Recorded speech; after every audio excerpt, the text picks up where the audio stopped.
Mansurii Jamaalii fi Salmaan Boggaalee fi Siraawwatii Fiqiree dabalatee artistoonni beekamoon torba maaliif to'annoo seeraa jala oolan jettuun icciitiin gowwoomsa maallaqa biliyoona 1.7 saaxilamee jira.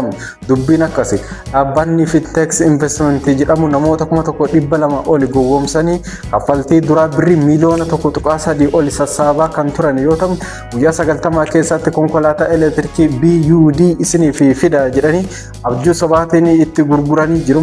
Garuu dhaabbati BUD waliin waliigaltee tokko malee maallaqa sassaabaa kan turan yoo ta'u wanti nama dinqu Mansurii Jamaalii fi artistoonni kun beekamtii isaanii fayyadamanii dhaabbanni kun dhugaadha jedhanii beeksisa hojjechuun shakkamanii kan turan yoo ta'u tokkoon isaanii konkolaataa birrii miliyoona 8 baasu badhaasaa fudhatanii jiru jedhee poolisiin saaxilee jira. Poolisiin federaalaa qorannoo isaa xumuree himata banee kan jiru yoo ta'u shakkamaan gurguddaan Daani'eel fi Yohaannis mana sirreessaatti yoo hidhamanu Girmaa Gabir Mikaa'el immoo ammas barbaadamaa kan jiran ta'us dubbatee jira.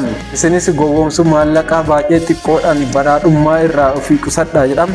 Of eeggannoo kan taasisanu kan jedhu kolbaa miidiyaan tokko odeeffannoo dabalataatiif follow gochuu hin dagatinaa.